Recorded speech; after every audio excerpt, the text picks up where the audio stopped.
지난 주간에 태풍 흰남도가 한반도를 관통하여 지나갔습니다. 저도 그랬는데 처음에는 이 태풍의 이름이 익숙하지가 않아서 저도 모르게 한남도 이런 말로 많이 부르기도 했습니다. 이 태풍의 이름은 14개국 태풍위원회에서 그 이름을 짓는다고 합니다. 이 흰남도는 돌가시나무 새싹이라는 이름의 뜻입니다. 이렇게 순하고 약한 뜻을 가진 이름을 짓는 이유는 태풍의 세력도 그렇게 약했으면 하는 사람들의 바람 때문이라고 합니다. 이번에는 포항 지역에 큰 피해가 있었습니다. 여러분도 보셨겠지만 이 지하 주차장에 물이 차서 인명피해가 많이 있었습니다. 그래서 이제 비가 오면 지하 주차장으로 내려가기가 좀 불안해질 것 같습니다. 그런 불안한 마음이 저와 여러분에게 남아있다고 생각이 듭니다. 전혀 의도하지 않았지만 오늘 성경 본문에도 그런 폭풍우가 나옵니다. 예수님께서 하루는 제자들과 함께 배를 타시고 호수 저편으로 건너가자 그렇게 말씀을 하셨습니다. 예수님께서 말씀하신 호수 저편은 어디를 말하는 것일까요? 누가복음 8장 26절에 보면 그 호수 저편이 그라사인의 땅임을 알 수가 있습니다. 그들이 갈릴리 맞은편 그라사인의 땅에 이르러, 예수님께서 가버나움에 계셨으니까 그라사인의 땅에 가기 위해서는 배를 타고 갈릴리 바다를 건너 가셔야만 했습니다. 그런데 왜 예수님께서 그 갈릴리 바다를 건너서 그라사인의 땅에 가고자 하셨을까요? 우리가 알고 있는 또 성경에서 기록하고 있는 예수님의 행동에는 아무런 의도나 목적이 없는 경우는 한 번도 없습니다. 예수님은 항상 의도와 목적을 가지고 행동하시는 분이십니다. 그래서 갈릴리 바다를 건너 그라사인의 땅에 가시는 것도 분명히 목적이 있었을 것입니다. 26절 이하의 말씀에 보면 그곳에 가신 이유가 그 도시 사람으로서 귀신 들린 자를 고쳐주기 위해서였다는 것을 우리가 알 수 있습니다. 그것을 위해서 하루 일과를 다 마치시고 해가 저물어 가는 저녁 밤 시간에 갈릴리 바다를 건너 가시려고 하신 것입니다. 그때 여러분 어떤 일이 일어나게 됩니까? 23절인데요. 같이 읽어봅니다.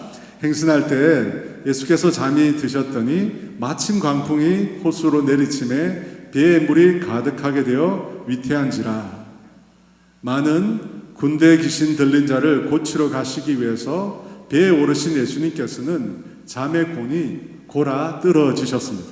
예수님께서 잠이 드시자 마침 광풍이 호수를 내리쳐서 예수님이 타고 가시던 배에 물이 가득하게 되었다고 합니다. 여기서 광풍이라는 이 헬라어 단어는 라일랍스라고 하는데 해올이나 폭풍우를 뜻합니다. 그런데 광풍이 호수를 내리쳤다는 것으로 보아 엄청난 비와 함께 사납게 불어온 폭풍우가 아니었을까 생각이 듭니다. 아마 시간당 100mm 이상 내렸던 지난 태풍과 같은 그런 것이었겠죠. 이 갈릴리 바다는 북쪽에 있는 높은 이 헤르몬 산으로부터 찬 공기가 아래로 내려오면서 해수면보다 낮은 이 갈릴리 바다에 따뜻한 공기와 부딪힌다고 합니다. 그렇게 해서 그와 같은 폭풍우가 자주 발생을 했다고 합니다. 그런데 왜 그와 같은 폭풍우가 예수님이 잠이 드시자 마침 기다렸다는 듯이 호수를 내리치게 된 것일까요? 여러분, 이것은 우연한 일일까요? 그냥 단순히 자연현상이었을까요? 24절 하반부에서 예수님은 이렇게 말씀하십니다. 예수께서 잠을 깨사 바람과 물결을 꾸짖으시니 이에 그쳐 잔잔하여지더라. 예수님께서 바람과 물결을 꾸짖으셨다고 말씀합니다. 여기서 꾸짖다는 말은 이 지정의를 가지고 있는, 인격을 지니고 있는 사람에게나 쓰는 말입니다. 여러분, 꾸짖다는 말은 사람에게 쓰는 말입니다. 그런데 바람과 물결과 같은 비인격적인 존재에 대해서는 이런 말을 사용하지 않습니다. 그런데 예수님께서 지금 불어오는 그 바람과 물결을 향하여 꾸짖으셨다고 말씀합니다. 여러분, 이것은 상식 밖의 일입니다. 그런데 정말 말도 안 되는 그 꾸짖음에 바람과 물결이 거쳐서 잔잔해졌다고 또 말씀합니다. 여러분, 어떻게 이런 일이 일어날 수 있을까요? 바람과 물결을 향해 꾸짖는 것도 이상한데 꾸짖는다고 바람과 물결이 또 잠잠해지는 것은 무엇입니까? 도대체 이 일은 우연한 자연 현상이었을까요? 아니면 다른 무엇이 있었던 것일까요? 성경에 보면 예수님께서 갈릴리 바다를 건너가실 때 바람이 불고 물결이 일어난 일이 오늘 본문 외에도 따로 있었습니다. 마가복음 6장 45절에서 52절에 보면 예수님께서 제자들에게 벳세다로 배를 타고 가라고 하시면서 자신은 무리들과 헤어지고 산으로 기도를 하러 가셨습니다. 그때 예수님께서 밤에 제자들이 바람과 풍랑에 거슬려 힘겹게 노를 저어가는 모습을 보시고 바다 위를 걸어서 제자들에게 오십니다. 제자들은 다 유령인가 해서 놀라게 되는데 예수님께서 내니 두려워 말라 말씀하십니다. 그러고 나서 예수님께서 배에 오르실 때 바람이 그쳤다고 합니다. 그때는 예수님께서 바람을 꾸짖지 않으셨습니다. 아무 말도 안 하셨는데 배에 오르실 때 바람이 그쳤다고 합니다. 마태복음 14장에서는 예수님께서 내니 두려워 말라 말씀하실 때 베드로가 주님이시거든 자신을 무리로 오라 하소서라고 청합니다. 주님이 오라고 할 때 베드로가 무리를 걸어 예수님께로 가다가 바람을 보고 무서워 물속에 빠져들게 됩니다. 예수님께서 손을 내밀어 그를 붙잡아 주시고 베드로와 예수님께서 함께 배에 오르실 때 바람이 그치게 되었다 말씀합니다. 여러분, 이처럼 예수님께서 배에 계실 때, 배에 오르실 때는 바람이 그쳤는데 왜 유독 이번에는 바람과 물결을 꾸짖으신 것일까요? 또 예수님께서 주무시자 폭풍우가 갑자기 갈릴리 바다에 내리치기 시작한 것일까요? 여러분, 이 일이 지금 일어나고 있는 이 일이 그 다음에 나오는 이 그라사인 지방의 군대에 들린 귀신과 관련이 있는 것은 아닐까요? 지금 예수님은 많은 군대 귀신 들린 자를 고쳐주려고 갈릴리 바다를 건너가고 계신 것이잖아요. 만약 사탄과 그 졸개인 귀신의 입장에서 보면 군대 귀신 들린 자를 구원하러 오시는 예수님께서 배를 타고 갈릴리 바다를 건너오신다면 그 예수님 일행에 대해서 어떻게 대적하겠습니까? 마가복음 5장에 보면 귀신 들린 자에게서 귀신의 숫자가 2,000이 넘는다고 합니다. 그렇게 많은 귀신을 쫓아내려고 예수님께서 지금 오고 계신다면 그 귀신들은 어떻게 행동할까요? 가만히 예수님께서 자신들에게 오도록 마냥 기다리고만 있었을까요? 아니면 온갖 수단을 다 써서라도 예수님께서 그곳에 오시지 못하도록 막을까요? 사탄과 귀신의 입장에서 보면 어떻게 해서라도 예수님께서 자신들이 있는 그곳에 오지 못하도록 할 것입니다. 게다가 갈릴리 바다는 폭풍우를 일으킬 수 있는 아주 좋은 여건을 가지고 있습니다.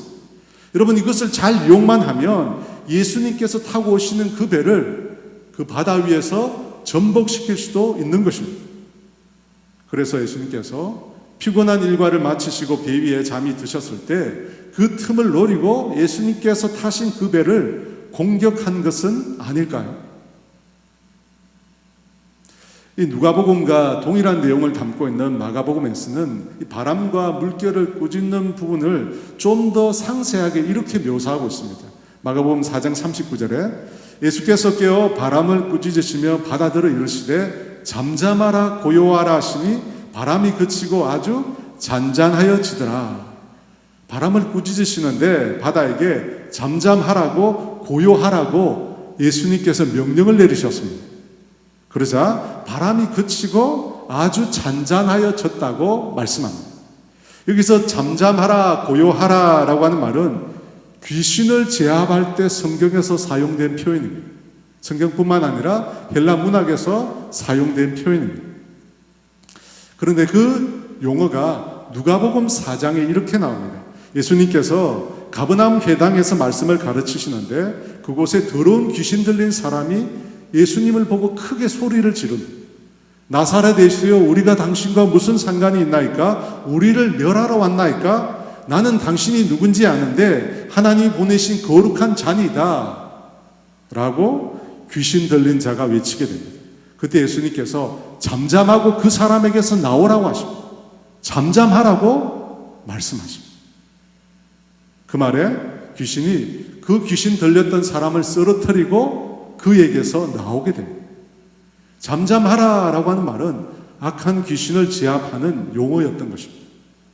그런데 바로 그 용어를 예수님께서 지금 바람과 물결을 잠잠케 하는데 사용하셨다는 것입니다. 왜 그 용어를 사용하셨을까요? 지금 예수님 일행을 바람과 물결을 이용하여 공격하고 있는 세력이 바로 다름 아닌 악한 마귀의 세력이었기 때문입니다. 사랑하는 여러분, 우리가 보고 늘 대하고 있는 자연 만물 그 자체는 선하게 창조되었습니다. 하나님께서 이 세상과 그 안에 자연 만물을 짓고 난 다음에 그 지은 것이 주님 보시기에 좋았더라 말씀하셨습니다. 이 좋았다는 것은 하나님의 성품과 일치되었다는 것입니다. 토브라고 하는 단어인데 선하고 아름답게 창조되었다라고 하는 뜻입니다. 하지만 인간이 타락한 이후에 이 자연 만물도 피조물도 저주의 상태에 놓이게 되었습니다. 로마서 8장 20절 22절은 이렇게 말합니다. 피조물이 허무한데 굴복하는 것은 자기 뜻이 아니요 오직 굴복하게 하시는 이로 말미암음이라. 그 바라는 것은 피조물도 썩어짐의 종로로 탄 데서 해방되어 하나님의 자녀들의 영광의 자유에 이르는 것이니라. 피조물이 다 이제까지 함께 탄식하며 함께 고통을 겪고 있는 것을 우리가 아느니라. 피조물이 허무한데 굴복하며 썩어짐의 종로로 타며 함께 탄식하며 함께 고통을 겪고 있다라고 말씀합니다. 왜 이런 상황에 놓이게 되었을까요? 만물도 그 다스리는 자에 의해서 이용되는데 인간의 타락으로 인해서 선하고 아름답게만 그 피조물이 사용된 것이 아니기 때문입니다. 여러분, 하나님께서도 분명히 이 세상 만물을 지금도 사용하고 계십니다. 그래서 애굽에 10가지 재앙을 내리셨고 홍해를 갈라지게 하셨다가 합쳐지게 할 때는 애굽의 모든 군대를 그 홍해물에 수장시키기도 하셨습니다. 때로 우박을 통해서 대적을 공격하기도 하셨고 해와 달을 머물게 하심으로 계속해서 이스라엘로 대적을 공격하게 만들기도 하셨습니다. 하나님은 분명히 자연 만물을 사용하셔서 당신이 하시고자 하는 그 일을 성취하십니다. 그런데 때때로 사단도 이 자연 만물을 임의로 주관할 때가 있습니다.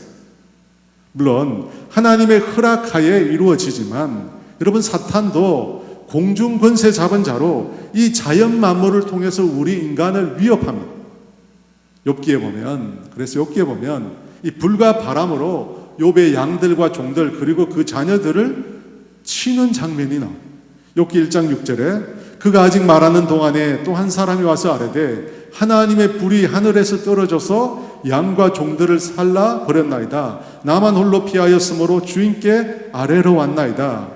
18절 19절에 그가 아직 말하는 동안에 또 한 사람이 와서 아뢰되 주인의 자녀들이 그들의 맏아들의 집에서 음식을 먹으며 포도주를 마시는데 그 진들에서 큰 바람이 와서 진 모퉁이를 치매 그 청년들 위에 무너짐으로 그들이 죽었나이다. 나만 홀로 피하였으므로 주인께 아뢰러 왔나이다 한지라. 여러분, 예수님께서 주무실 때 갑자기 폭풍우가 갈릴리 바다를 내리친 것은 결코 우연이 아닙니다. 악한 마귀의 세력이 예수님과 그 일행을 막아서려고 한 공격이었습니다. 배를 전복시키려고 했잖아요. 예수님이 타고 있는 그 배를 물에 가라앉히려고 했습니다. 여러분, 그것에 대해서 예수님께서 어떻게 반응하셨습니까? 바람과 물결을 꾸짖으셨습니다. 왜 사람에게나 하는 꾸짖음을 바람과 물결에게 하셨을까요? 바람과 물결 그 뒤편에 그것을 조종하고 있는 악한 마귀의 세력에게 예수님께서 대적하신 것입니다. 여러분, 마귀는 영적 존재로서 인격을 가지고 있잖아요. 그 세력을 예수님께서 꾸짖으시며 그를 제압하신 것입니다. 신앙이 없는 분들도 하는 말이, 기독교를 받아들이게 되면, 예수님을 믿는 사람이 가문에 생기게 되면 그 집안에는 반드시 우환이 찾아온다라고 하는 말을 합니다. 여러분, 그 말에 대해서 어떻게 생각하십니까? 미신일까요? 아니면 거짓말일까요? 예수님을 믿는다고 해서 갑자기 왜 우환이 그 집에 생기는 것일까요? 정말 이 일이 맞는 것일까요? 이 소문이, 이 이야기가 맞는 것일까요? 맞습니다. 왜냐하면 사탄 마귀는 실제로 존재하고 있기 때문에. 그래서 예수 믿는 사람이 그 가문에 생기면 그 사람으로 인해서 복음이 전해져서 그 가문 가운데 있는 사람들이 믿게 되지 않겠습니까? 여러분, 그것을 막기 위해서 마귀가 강하게 그 가정 가운데 역사하는 것입니다.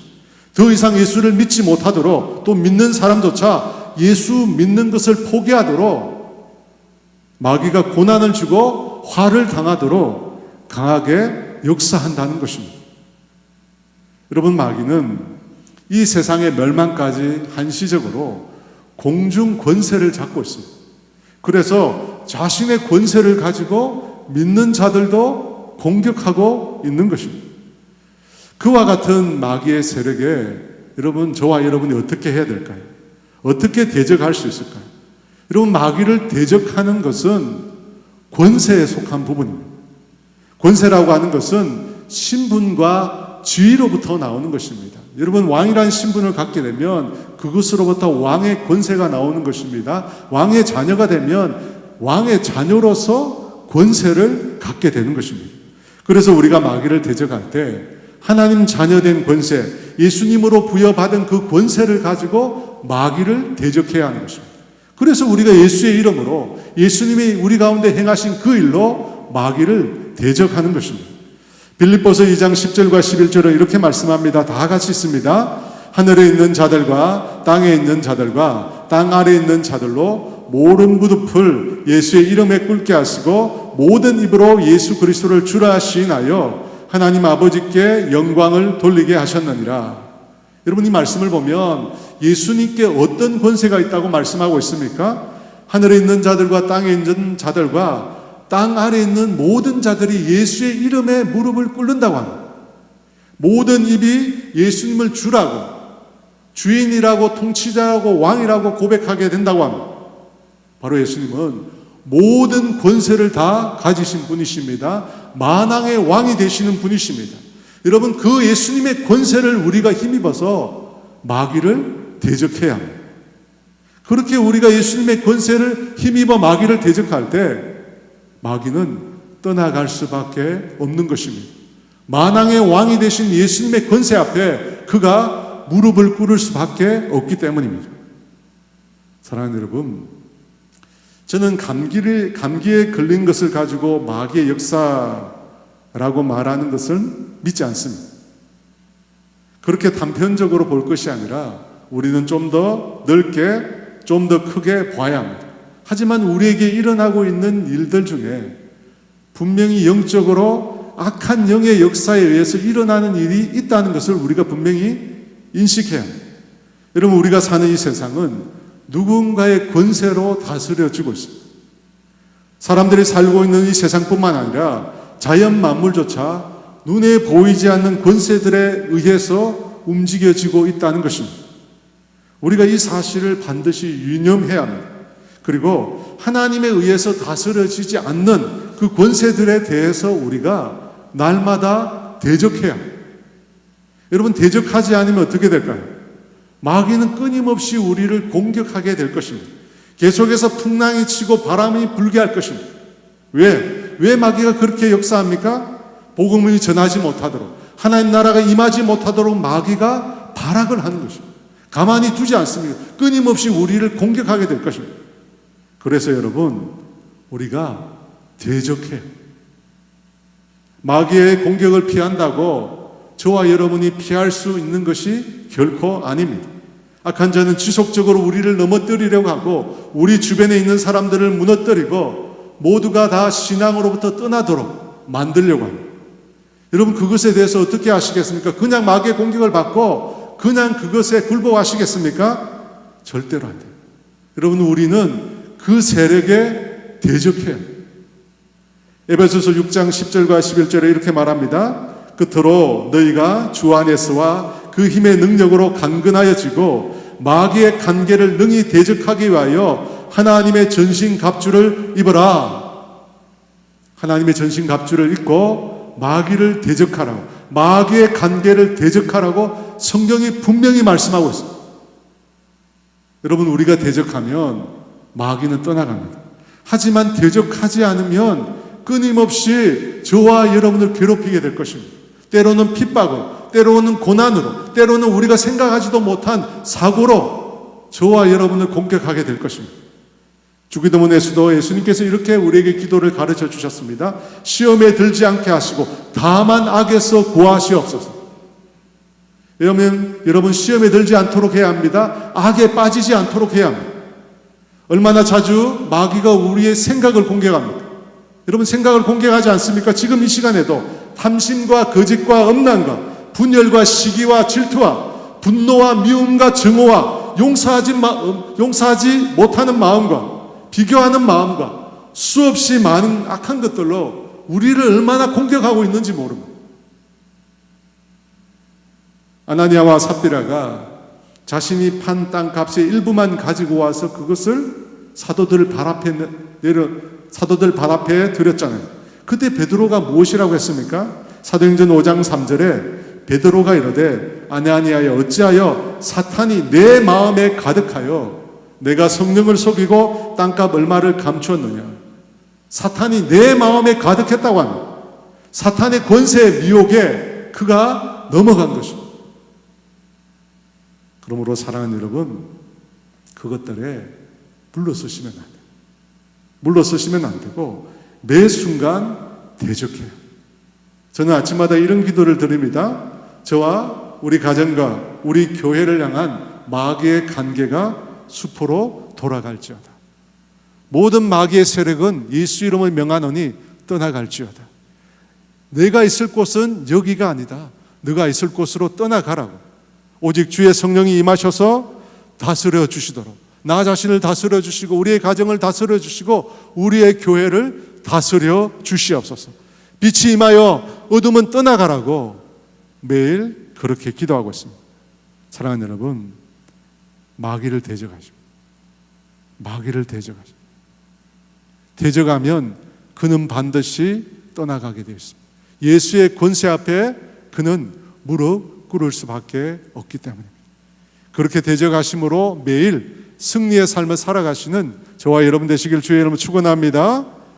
23절 24절 말씀입니다. 같이 있습니다. 행진할 때 예수께서 잠이 드셨더니 마침 광풍이 호수로 내리침에 배에 물이 가득하게 되어 위태한지라 제자들이 나와 깨어 이르되 주여 주여 우리가 죽겠나이다 한데 예수께서 잠을 깨사 바람과 물결을 꾸짖으시니 이에 그쳐 잔잔하여 지더라. 예수님께서 잠드시자 갑자기 갈릴리 바다에 폭풍우가 내리쳤습니다.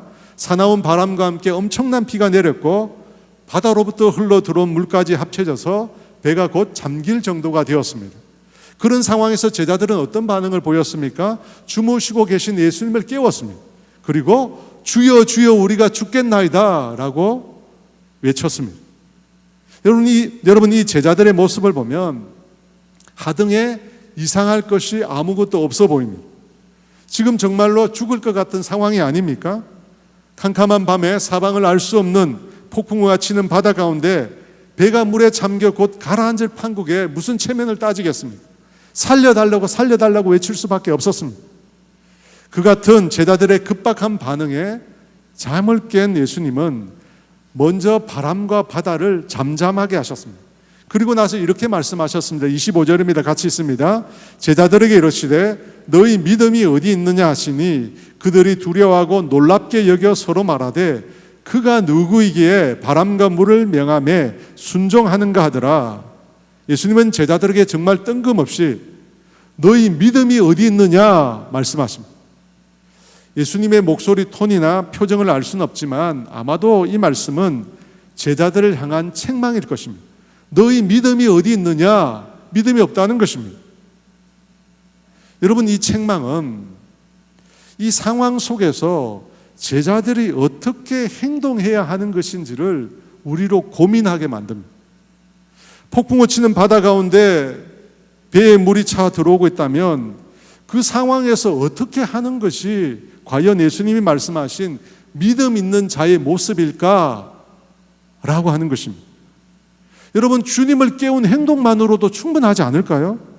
죽을 것 같은 그 상황에서 주님을 찾고 부르는 거, 여러분, 이것이 신앙인의 모습이 아닌가요? 그런데 예수님은 오히려 책망하셨어요. 너희 믿음이 어디 있느냐?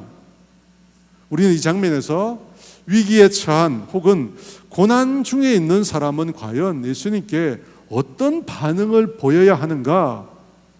어떤 반응을 보여야 믿음이 있다고 말씀해 주실까라고 하는 고민이 됩니다. 우리는 보통 죽을 것 같은 그 상황에 주님 우리가 죽을 것 같습니다. 도와주세요. 주님 살려주세요. 흔히 어려운 가운데 있을 때 우리가 부르짖는 기도인데 왜 주님은 그것을 가리켜 믿음이 없는 자라고 책망하시는 것일까요? 25절 하반부 말씀을 다시 한번 보겠습니다. 같이 있습니다. 그들이 두려워하고 놀랍게 여겨 서로 말하되 그가 누구이기에 바람과 물을 명하며 순종하는가 하더라. 여러분, 이 구절을 보면 예수님의 말씀을 비추어 보면 제자들은 정확히 예수님이 누군지 몰랐다는 결론에 이르게 됩니다.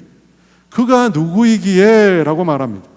예수님께서 바람과 물결을 명하여 꾸짖으심으로 그것을 잔잔하게 만드실 수 있는 분이심을 그들이 몰랐다는 것입니다.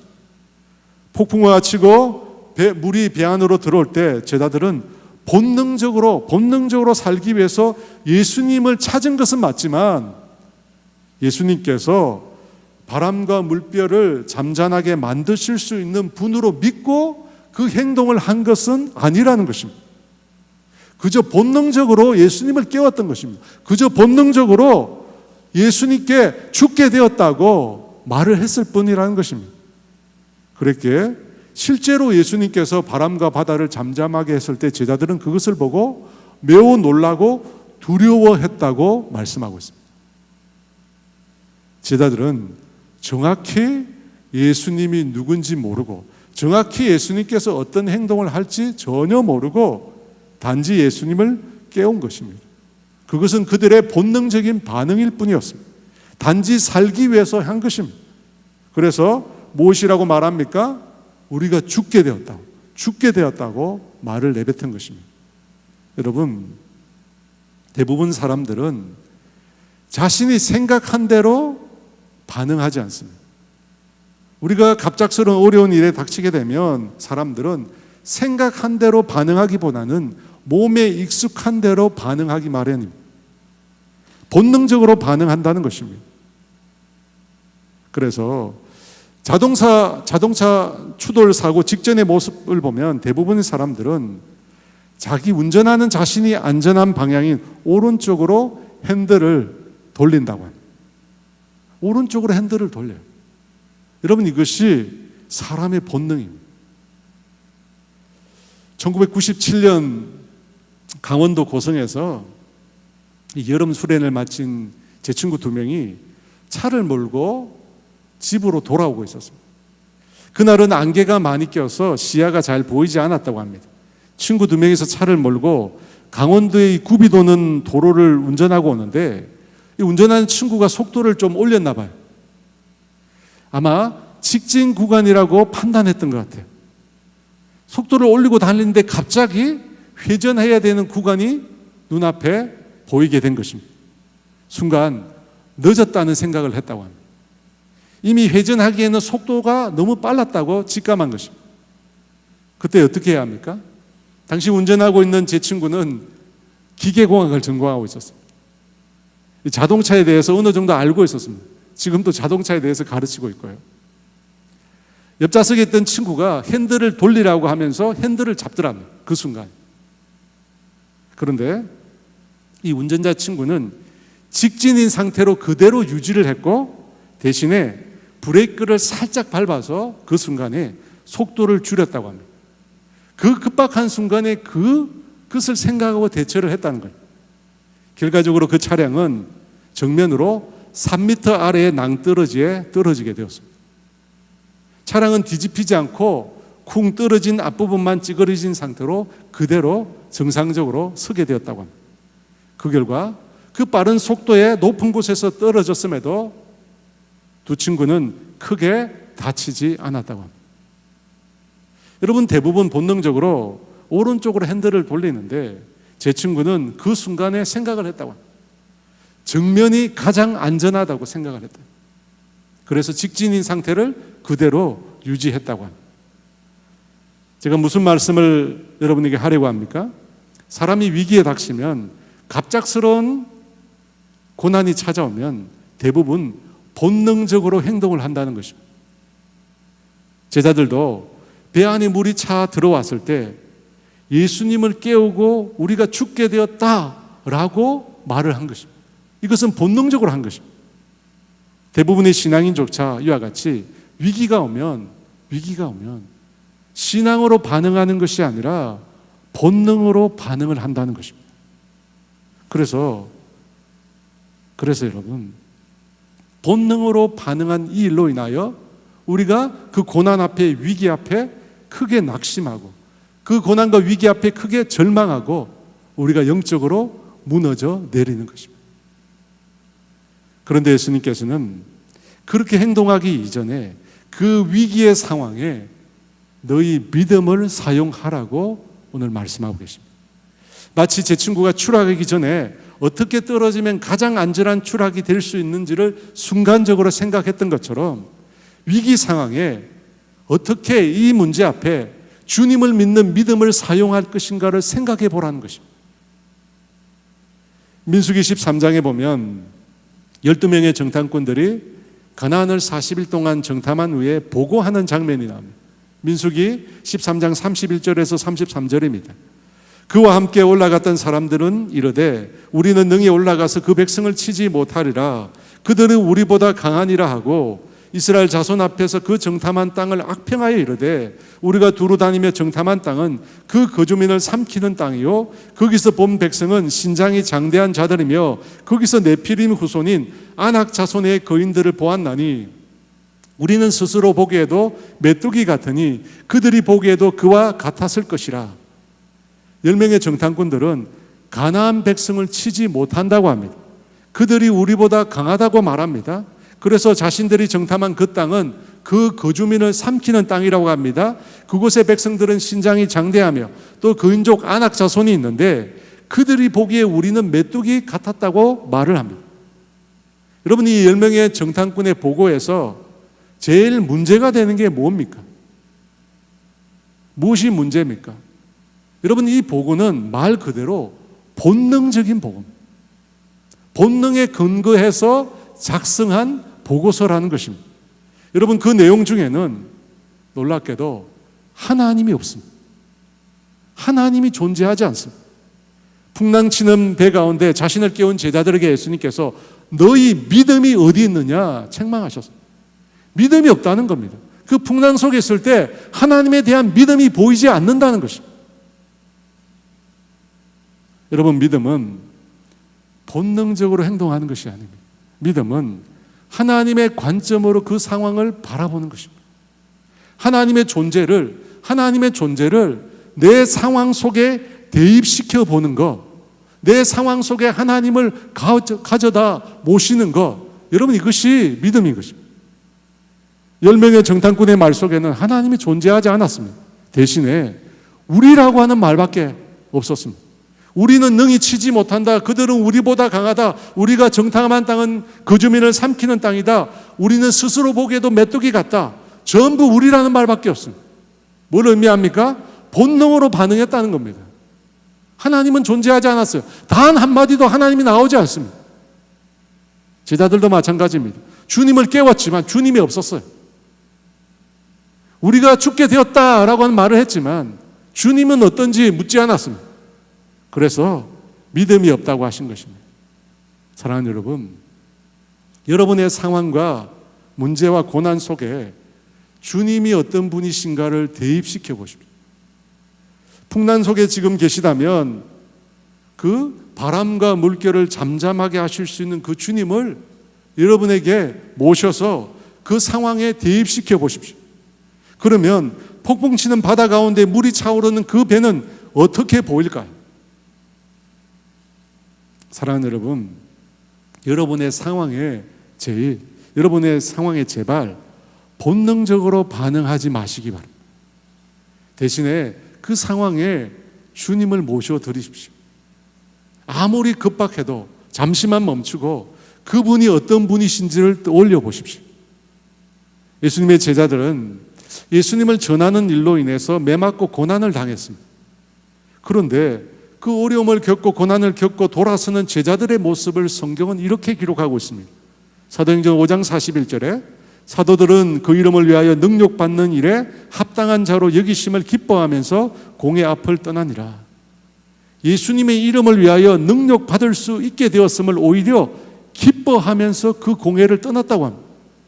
여러분, 왜 어떻게 이런 일이 일어날 수 있습니까? 제자들은 자신의 상황에 예수님을 대입시켜 본 것입니다. 그러니까 자신들을 위하여 이미 이전에 매맞고 십자가를 지셨던 그 예수님이 생각났던 것입니다. 주님이 나를 위하여 이렇게 고난 당하셨구나, 주님이 나를 위하여 이렇게 십자가를 지셨구나 라고 하는 것을 깨닫게 된 것입니다. 그러자 주님을 위하여 내가 고난 받을 수 있게 된 거, 이것 자체가 기쁨이 된 것입니다. 여러분, 마귀를 대적하라고 했습니다. 어마어마한 마귀가 내 눈앞에 떡 버티고 서 있는데 얼마나 두렵고 무섭겠습니까? 그런데 그 순간에 모든 권세를 지니신 만왕의 왕께서 내 곁에 계신다는 사실을 우리가 안다면, 내 옆에 바로 계심을 내가 믿는다면, 여러분, 그 대적이 어떻게 보이겠습니까? 그렇게 무시무시한 대적이 어떻게 보이겠습니까? 그것을 경험한 다윗이 이렇게 말합니다. 사무엘상 17장 36절에 주의 종이 사자와 곰도 쳤은즉 살아계시는 하나님의 군대를 모욕한 이 할례 받지 않은 블레셋 사람이리까 그가 그 짐승의 하나와 같이 되리이다. 그가 그 짐승의 하나와 같이 되리이다. 여러분, 사람도 아니요, 죽은 짐승에 불과하다는 것입니다. 왜? 주님께서 다윗 대신 싸워주실 것을 그가 믿었기 때문에. 사랑하는 종이 죽게 된 것을 보고 로마의 백부장은 유대 장로 몇 사람을 예수님께 보냈습니다. 예수님께서 그 얘기를 듣고 그의 집으로 향해 가실 때 백부장이 이번에는 친구를 보내어서 예수님을 이렇게 막았습니다. 누가복음 7장 6절과 7절에 예수께서 함께 가실새 이에 그 집이 멀지 아니하여 백부장이 벗들을 보내어 이르되 주여 수고하시지 마옵소서. 내 집에 들어오심을 나는 감당하지 못하겠나이다. 그러므로 내가 죽게 나아가기도 감당하지 못할 줄을 알았나이다. 말씀만 하사 내 하인을 낫게 하소서. 그는 자신이 사랑하지만 죽어가는 그 종 앞에 예수님을 이미 영적으로 모셨습니다. 생명의 주가 되시는 예수님을 모셨다는 것입니다. 죽었다가 다시 살아나신 그 예수님을 모셨다는 것입니다. 그러니까 말씀만 하사 내 하인을 낫게 하소서라고 믿음으로 말할 수 있었던 것입니다. 사랑하는 여러분, 피곤하고 심히 지친 가운데 계신 분이 계십니까? 본능적으로 반응하지 마십시오. 여러분, 그 상황에서 본능적으로 반응하지 마십시오. 주님을 초청하십시오. 주님을 초청. 수고하고 무거운 짐진 자들아 다 내게로 오라. 내가 너를 쉬게 하리라. 여러분, 그 주님을 모십시오. 생활의 염려로 어려움을 겪고 계신 분이 계십니까? 무엇을 먹을까, 무엇을 마실까, 무엇을 입을까 하지 말라. 너희 아버지께서는 이 모든 것이 너희에게 있어야 할 줄을 아시느니라. 우리의 모든 필요를 다 채워주시는 그 주님을 여러분의 그 상황 가운데 모셔 드리십시오. 그분이 여러분 가운데 일하실 것입니다. 사랑하는 여러분, 우리 인생의 위기나 고난이 우리를 결코 무너뜨릴 수 없습니다. 위기와 고난이 우리를 무너뜨리는 것이 아닙니다. 사실은 우리 스스로가 무너지는 것입니다. 사랑하는 여러분, 고난에 본능적으로 반응하지 마시길. 여러분, 본능적으로 반응하면 마귀의 밥이 됩니다. 본능적으로 반응하면 마귀의 유혹에 넘어가게 됩니다. 본능적으로 반응하지 마시고, 여러분, 그 상황 가운데 우리의 주님을 초대하십시오. 여러분, 예수 믿을 때만 예수님 초대하는 게 아닙니다. 내가 문 밖에 서서 기다리노니 내 문을 열고, 내가 만약 문을 열고 내가 그에게로 들어가 그로 더불어 먹고 그는 나로 더불어 먹으리라고 했습니다. 내 문을 열면 주님이 우리 안에 들어오셔서 우리와 더불어 먹고 마신다고 하셨습니다. 여러분, 이 말씀은 불신자들에게 주신 말씀이 아닙니다. 이 말씀은 교회에 믿는 자들에게 주신 말씀입니다. 주님은 끊임없이 우리를 초대하라고 말씀하십니다. 우리의 삶의 상황 가운데 나를 모셔드리라고 합니다. 주님을 모셔드리면 주님께서 그곳 가운데 계시겠다고 합니다. 주님께서 그곳 가운데 일하시겠다고 하십니다. 그러므로 마음의 문을 열고 여러분의 인생의 문제 앞에 주님을 여러분의 삶에 초대하십시오. 그리고 그 주님이 어떤 분이신지를 고백하십시오. 바람과 파도를 잠잠하게 하시는 분, 모든 필요를 다 채워주시는 분, 원수를 대적하여 이기시는 만왕의 왕이신 분, 우리 앞서 싸우시는 분, 우리의 기도를 들으시는 분, 우리에게 진정한 안식과 쉼을 주시는 분, 우리를 끝까지 사랑하시는 분, 여러분, 그분을 여러분의 삶에 초대하십시오. 주님께서 여러분의 삶의 상황을 바꾸실 것입니다. 변화시켜 주실 것입니다. 그 일이 저와 여러분의 삶 가운데 일어나기를 주의 이름으로 축원합니다. 우리 함께 찬양 드리며 주께 나아가도록 하겠습니다. 세상의 유혹 시험이 내게 몰려올 때에 나의 힘으로 온 그것들을 이길 수 없네. 거대한 폭풍 가운데 위축된 나의 영은 어찌할 바를 몰라 헤매이고 있을 때 주를 부르. 우리 함께 찬양하겠습니다.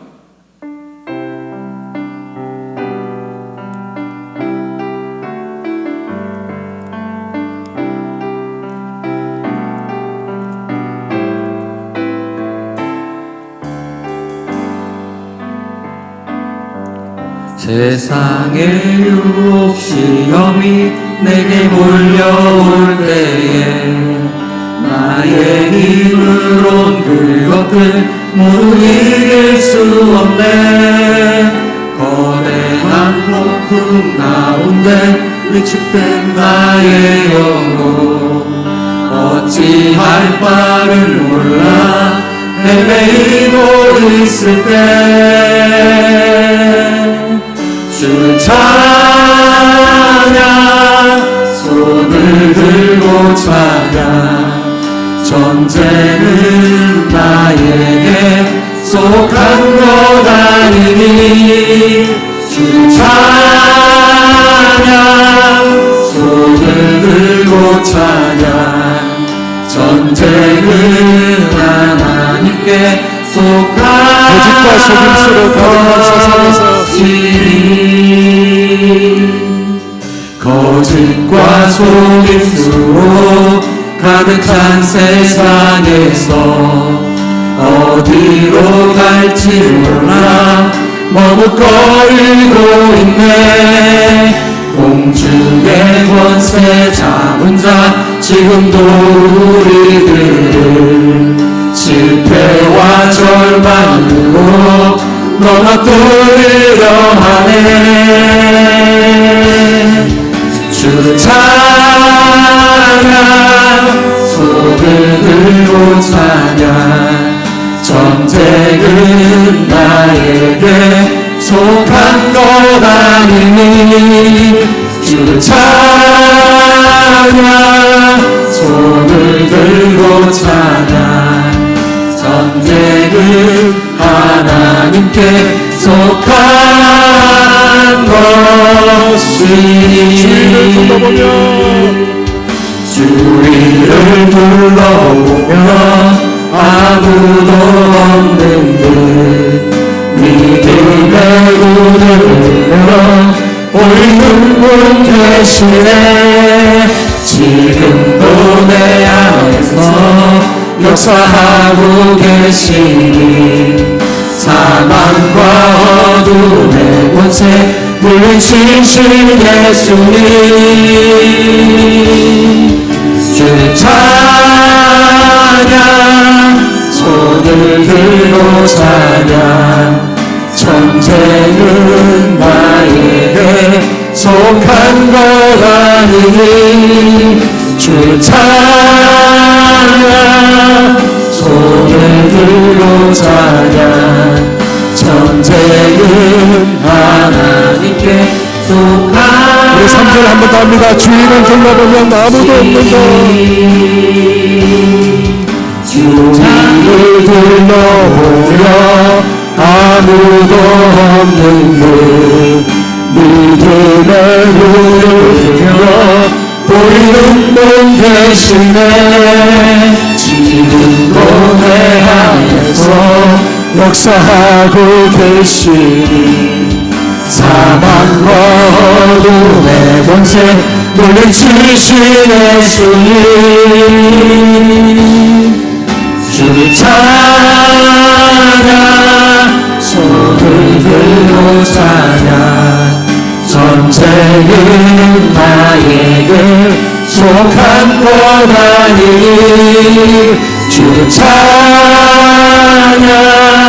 손을 들고 찬양 전쟁은 하나님께 속한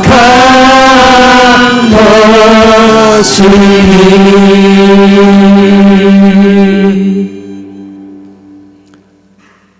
여러분 말씀을 생각하시면서 기도하기를 원합니다.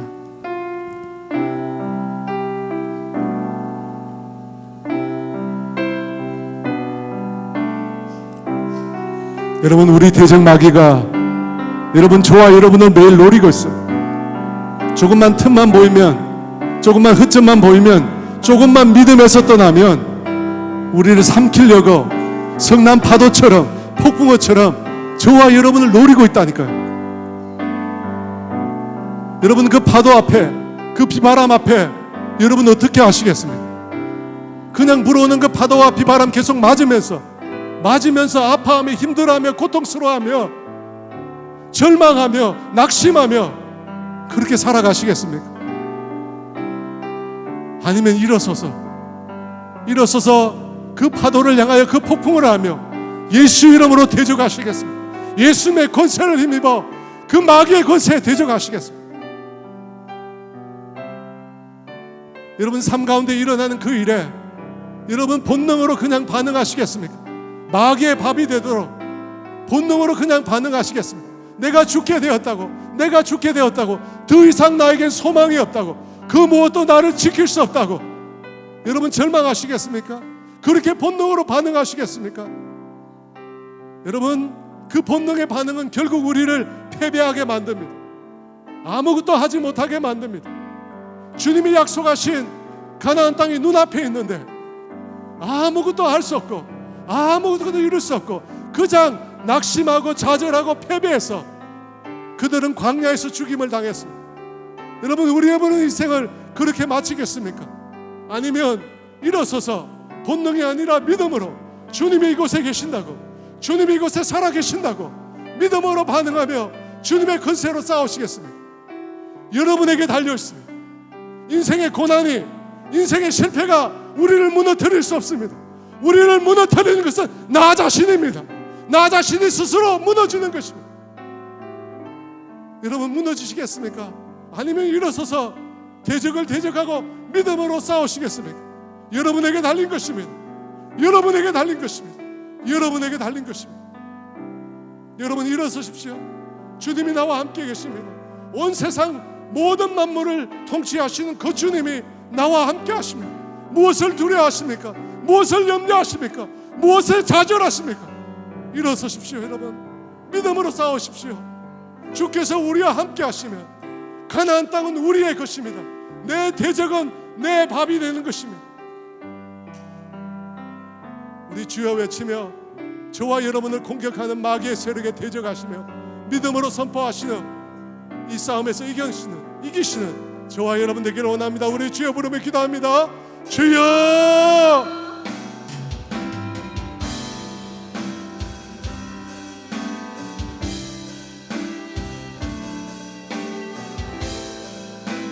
성령 이 시간에 우리가 함께하여 주시옵소서. 아버지 우리 가운데 함께하여 주시옵소서. 주를 아버지 좌절하고 낙심하고 하나님 아버지 피곤하여 지쳐하는 아버지 주의 백성들 가운데 이 시간 임하여 주시옵소서. 아버지 우리의 대적이 무엇을 노리고 있는지 우리의 대적이 무엇을 원하는지 우리를 보게 하여 주시옵소서. 아버지 그 세력에 지지 말게 하여 주시옵소서. 우리가 가만히 있는다고 마귀가 우리를 가만히 두지 않는다는 사실 알게 하여 주시옵소서. 믿음으로 대적하게 하여 주시옵소서. 아버지 주님은 나와 함께 하십니다. 주와 함께 싸우면 반드시 이기시옵소서. 주여 믿음으로 싸우게 하여 주시옵소서. 아버지 주여 도와주시옵소서. 우리의 믿음이 어디 있습니까?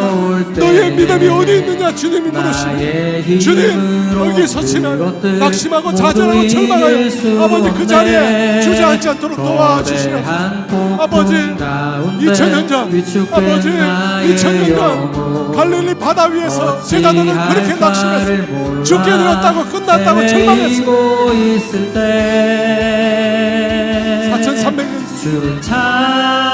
3400년 전 주님 가데스 바네에서 10명의 정탐꾼은 좌절했습니다. 절망했습니다. 내 입으로는 아무것도 할 수 없다. 아무것도 할 수 없다. 나는 질 수밖에 없다. 나는 메뚜기라고 좌절했습니다.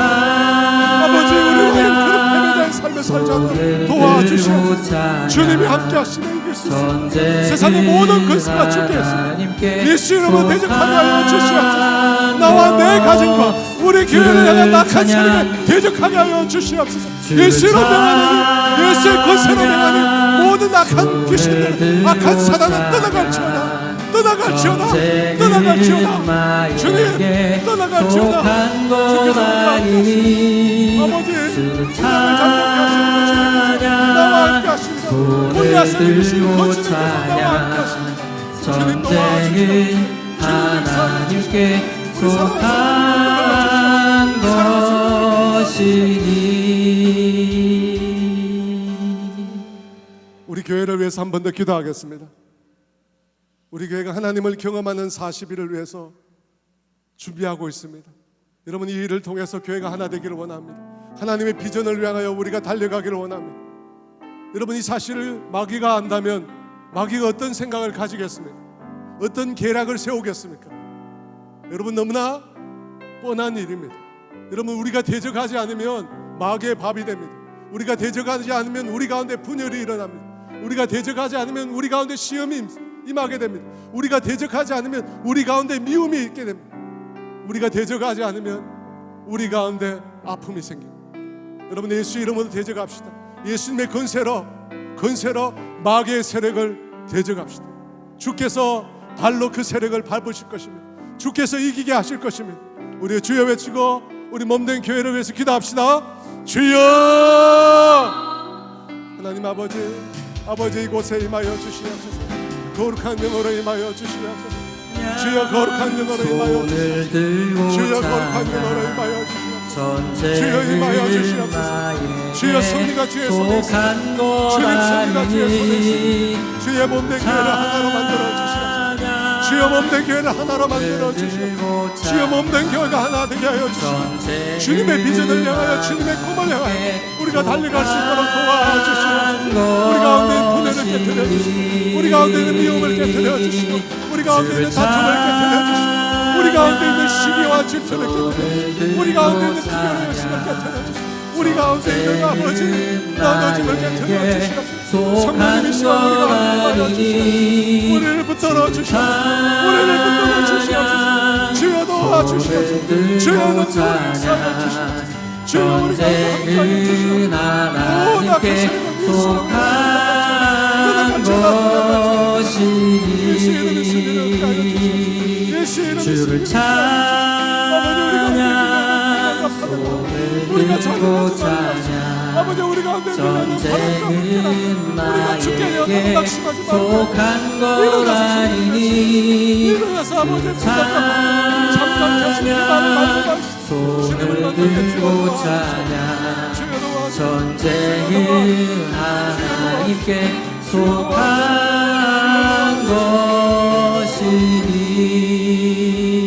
것이니. 하나님 아버지 인생의 갈릴리 폭풍어 가운데 힘들어하고 아파하고 낙심하고 좌절하고 절망은 감을 품고 있는 사랑하는 성도들이 있다면 이 시간 주께서 그들 가운데 찾아가 주시옵소서. 주께서 그들 가운데 찾아가 주시옵소서. 그리고 영의 눈을 열어서 그 풍랑 넘어 있는 대적을 보게 하여 주시옵소서. 우리를 끊임없이 좌절하게 만들고 우리 가정을 불화하게 만들고 우리 가정을 파괴하려고 미혹의 손을 내밀고 있는 그 마귀의 세력을 보게 하여 주시옵소서. 우리 교회를 향하여 아버지 분열을 자극하는 아버지 우리 교회를 향하여 미움과 다툼을 자극하고 있는 마귀의 세력을 보게 하여 주시옵소서. 그리고 주님의 그 권세를 보게 하여 주시옵소서. 풍랑치는 그 파도를 발로 밟으시고 우리 가운데 찾아오시는 그 주님을 보게 하여 주셔서 아버지 믿음으로 우리에게 주어진 이 싸움을 넉넉히 이겨나가는 주의 자녀들 되게 하여 주시옵소서. 주께서 우리 가운데 부어주신 그 놀라운 권세를 사용하게 하여 주시옵소서. 예수의 이름으로 예수의 권세로 나아갈 때 모든 악한 세력이 무너지는 그 놀라운 권세를 우리로 하여금 사용하게 하여 주시옵소서. 지금은 우리 주 예수 그리스도의 은혜와 하나님의 다함이 없는 사랑하심과 성령님의 능력과 권세가 주님의 능력과 권세를 가지고 믿음으로 우리 인생의 싸움을 이겨나가기를 소원하는 사랑하는 성도들 위해 이제로부터 영원토록 함께 하시기를 간절히 축원하옵나이다.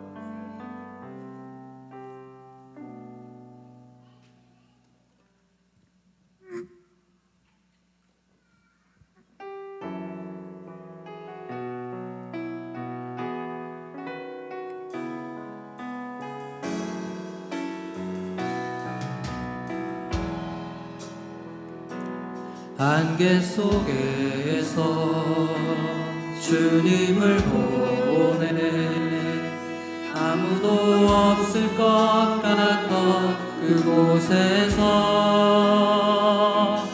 손 내미셔서 나를 붙드네 길 잃고 쓰러져 가던 그곳에 안개 속에서 주님을 보내 아무도 없을 것 같던 그곳에서 손 내미셔서 나를 붙드네 길 잃고 쓰러져 가던 그곳에서 주 말씀하시네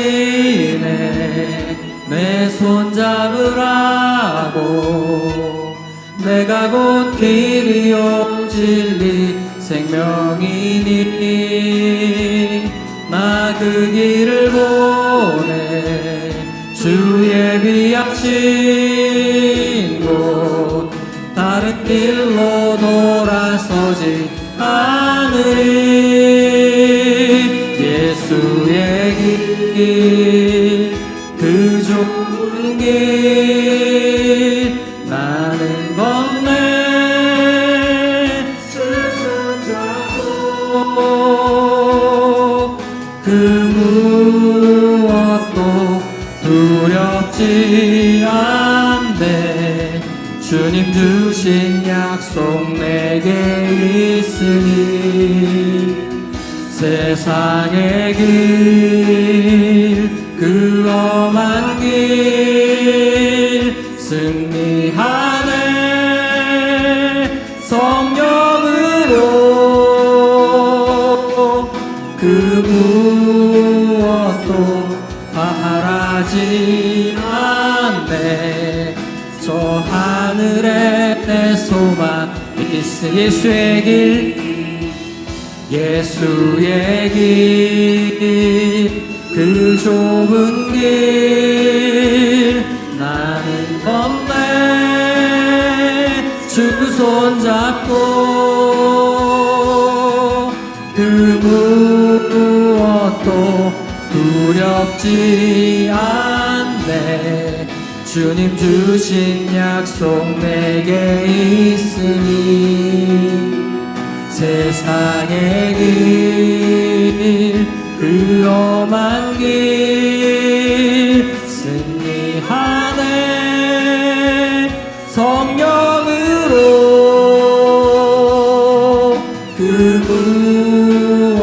하나도 바라지 않네. 저 하늘에 내 소망 있으니 저 하늘에 내 소망 저 하늘에 내 소망 있으니 저 하늘에 소망 있으니